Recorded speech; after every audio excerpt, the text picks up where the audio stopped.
Welcome back to another Film Geek movie review. In just a moment, I'm going to walk my happy butt over to the futon to check out the Max original, Juror number 2. Juror number 2 tells the story of a man who's just a normal family man doing his normal thing, and he gets asked to do jury duty. Well, as he finds out, this case, he actually has some information that can completely change the outcome of this case if he decides to, I guess you could say what the information is. This film looks like it's going to be a pretty intense courtroom drama, and it's also directed by Clint Eastwood. And this might be Clint Eastwood's last film. I mean, let's just be perfectly honest here, folks. He's no spring chicken. The man is 94 years old. And speaking of his last film, this movie is really odd because I heard about this film a while ago, and then it just seemed like it vanished into the ether. And then all of a sudden there was talk about it just being a Max exclusive, and then all of a sudden it was like, oh no, it's going to get a theatrical release, don't worry. And it only ended up in 50 theaters throughout the country and was pretty much an absolute financial flop. And now they're releasing it on Max. I don't know if they're trying to recoup or whatever. I don't know the reason behind all of this. Now, Warner Brothers themselves has not come out and made any kind of statement about why they just basically destroyed this film, because they didn't give it much of a theatrical release. There was absolutely no press leading up to this.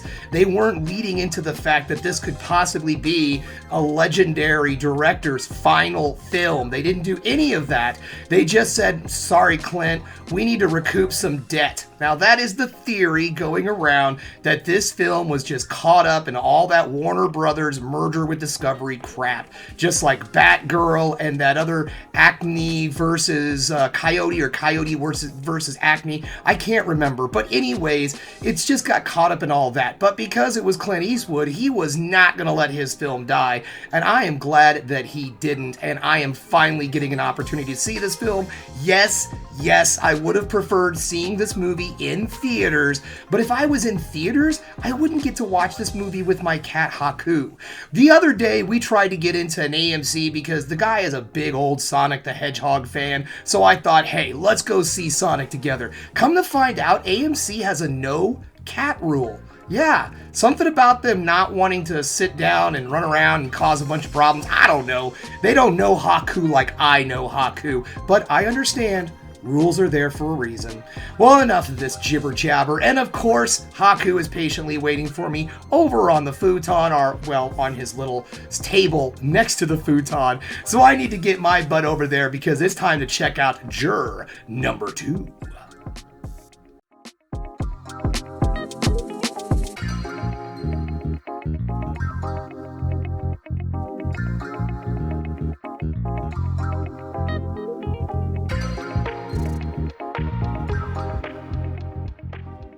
Just getting done watching Juror number 2, and guys, I really enjoyed this movie. I have nothing but good things to say about this film. So let's get this started, shall we? Now, normally I say negatives and positives about the film, but this time around, my negatives have nothing to do with the movie, but the studio themselves.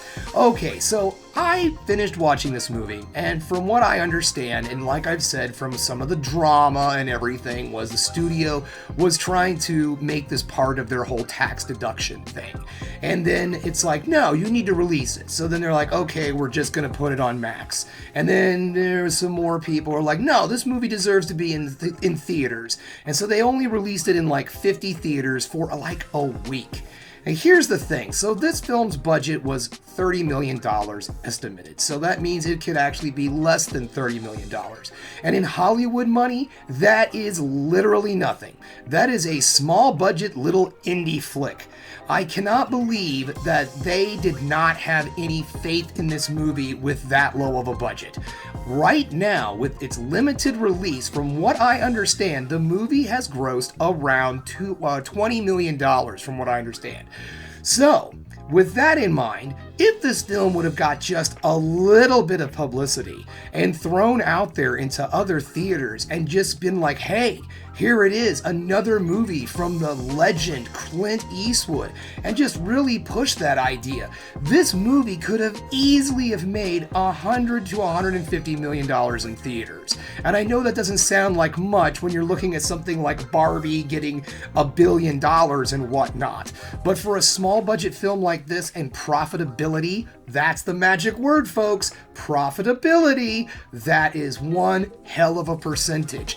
Let me put it to you that way. So I have no idea why Warner Brothers decided to treat this film with such disrespect, because it is a gem. It is an extremely well-made film, and let's get into it.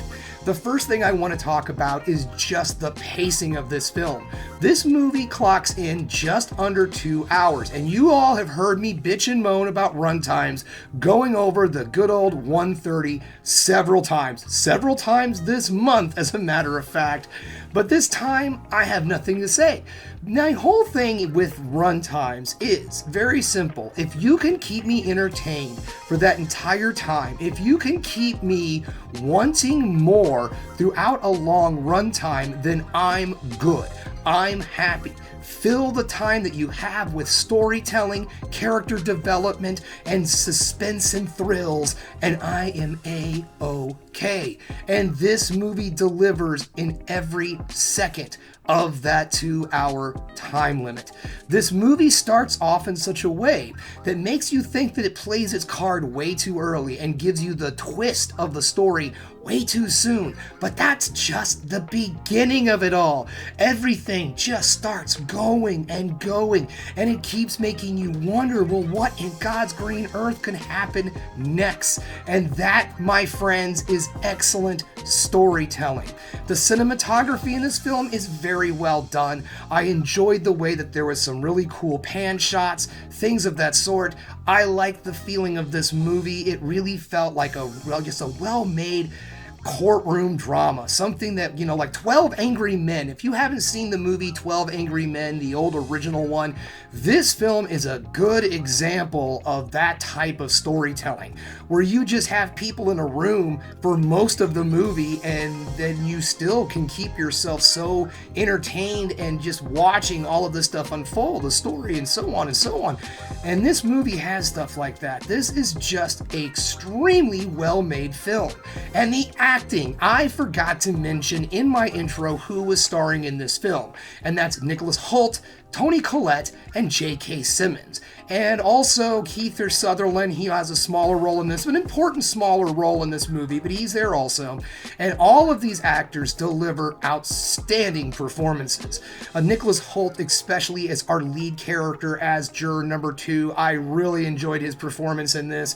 J.K. Simmons, one of the best character actors in the business out there today, does another just stellar, outstanding performance. And of course, the underappreciated Toni Collette delivers yet another stunning performance. So all in all, guys, this is just an outstanding, well-made, well-crafted film that really deserves your attention and should have gotten more attention in the public eye. Because I'm just saying because I'm a positive thinker, if this is Clint Eastwood's last film, let's just say, guys, this is a really good film to round out such a catalog of filmmaking. So there you have it, guys. This is a solid, you know what? If you do not have a subscription to Max, this might be a good reason, do the old tester, give it a week or whatever it is, the freebie or something like that. See if you like it, but definitely watch this movie if you do the free test. Definitely watch this movie. This is the type of movie that could bring in viewers to this streaming service, and I'll stand by that. So alright, guys, thanks again for checking out the Film Geek. If you liked what you saw here today, go ahead and subscribe to the channel, ring that bell for notifications, and give me the old thumbs up so I know you like what you're seeing. And if there's one more thing you can do, folks, that is keep watching movies. I'm gonna.